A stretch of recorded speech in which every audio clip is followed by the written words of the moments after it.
When you're looking for your first coral, there are some corals that are often recommended as beginner friendly that aren't quite as easy as you might think. So today I'm going to break down my top 6 beginner corals that you might want to think twice about, and I'll tell you all the things you need to know before you buy.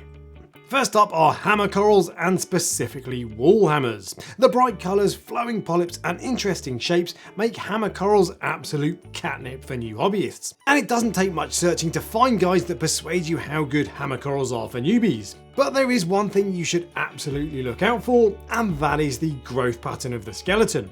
There are actually two types of hammer coral: wall hammers and branching hammers.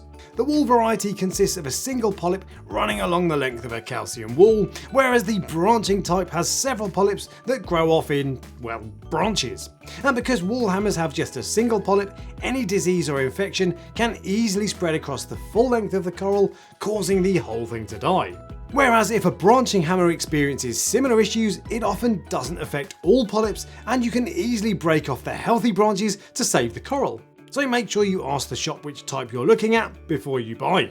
Next up is the artist formerly known as Acans, now reclassified as Micromusa lordowensis. Now, any LPS coral is always going to be that little bit more challenging than the hardiest soft corals in the hobby, but Acans present an additional challenge over most of their LPS cousins. Acans often have spectacular colours when they're first imported, which entice you in like a man next to a blacked out van holding a packet of Haribo. But Acans regularly lose their rainbow colourings once they're in your tank, and those colours are very difficult to bring back once they're gone. It might be caused by too much light, incorrect nutrient levels, or even too much flow.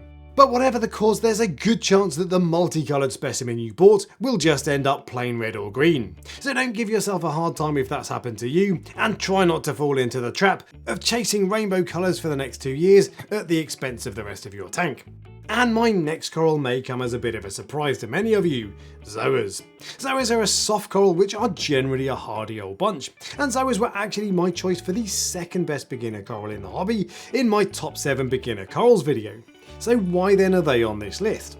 Well, firstly, you should avoid any single polyp Zoas wherever possible. For reasons I've never really understood, despite being quick growers, Zoas are sold as just single heads more than any other coral.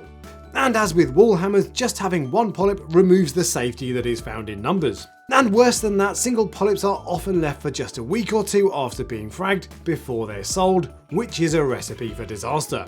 Not only are they less likely to heal and survive that young, but at that age there's also a good chance they'll simply drop off the frag plug and disappear somewhere into your tank, never to be seen again. A good vendor like prestigereef.co.uk will sell you several well-settled polyps at a time, which also helps to avoid the second issue Zoas face: random melting. And Zoas are notorious for melting away for no obvious reason.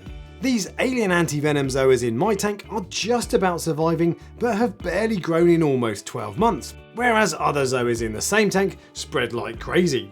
And in any other tank you might find the exact opposite for no obvious reason. So just keep in mind that Zoas can sometimes be a frustrating coral and can make you feel like you're doing something wrong, even when you're not. First on the podium of beginner corals that aren't actually easy are Scollies. Now, Scollies are arguably the most hardy coral on this list. In fact, they're so survivable that I deliberately brought this one when it looked like Callista Flockhart, knowing that I could recover it simply by feeding it. And here is the same coral 2 years later to prove my point. But while this is widely considered to be a hardy LPS coral, many experienced and respected reefers report that they don't do well at tank temperatures of 25 Celsius or above, which is at the lower end of where most people keep their tanks. Now, if you have an LPS and soft coral tank, there's absolutely nothing wrong with keeping your tank at that kind of temperature, and maybe even a smidgen lower. But if you're not prepared to set your tank up just to please this one particular coral, you run the risk of losing a Scolly over time. And while that might be a relatively low risk, it is the extremely high impact that gets Scollies a place on this list. The most popular Scollies, Bleeding Apple and Warpaint, are crazy expensive. So just ask yourself how you'd feel if you lost over £300 in a single throw. And the runner-up is all SPS corals. Now, I almost didn't include this on the list because I think most people respect the challenges SPS corals present for new reefers. But I hear people recommending SPS corals as a first coral often enough to justify inclusion on this list. All SPS corals, including Montipora and other species that are often recommended as good choices for your first SPS coral, are difficult to keep for a new hobbyist. They deplete elements like calcium and alkalinity from your water fast, and if you're not familiar with how to maintain steady parameters or how to replenish major elements, SPS corals can easily strip and crash your tank in a matter of months. And even if you manage to keep them alive, unlike LPS corals, SPS will display drab colours in poor water quality, which defeats the entire point. SPS corals are frustrating at the best of times, even for the most experienced hobbyists. And in my tank where most Aquapora thrive, I still lose SPS corals from time to time for no apparent reason. It's not that you should be scared of SPS corals, and I'd actually encourage you to try them when you've got your head round keeping LPS.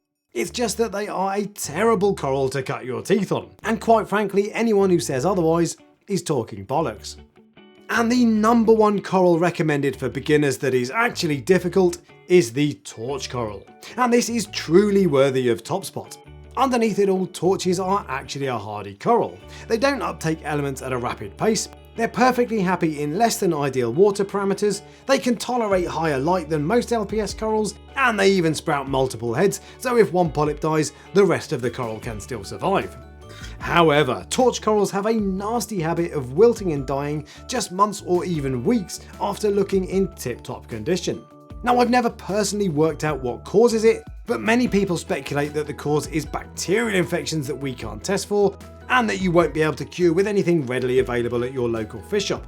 And Tidal Gardens have made an excellent video on torch coral care, in which Than suggests that Australian gold torches, one of the most desirable varieties, are collected from high sediment, brackish water conditions that simply aren't present or even desirable in our reef tanks. So it'll come as no surprise that Aussie gold torches have the worst reputation for survival.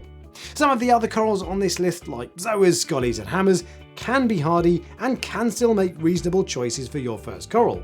There are challenges you need to be aware of, but now you've watched this video you know what to look out for. Torches though are a different kettle of fish entirely, and while you might get lucky, it's more likely that you won't, which is made all the more painful by the current price of torch corals, which regularly fetch several £100s for a single polyp. So before you buy, you have to ask yourself one question. Do I feel lucky? Well, do you, punk? Now, if you want to know what corals I do recommend for beginners, check out my video called Top 7 Beginner Corals That Aren't Boring. And if you enjoyed this video, give it a thumbs up and subscribe for next week. And until next time, happy reefing.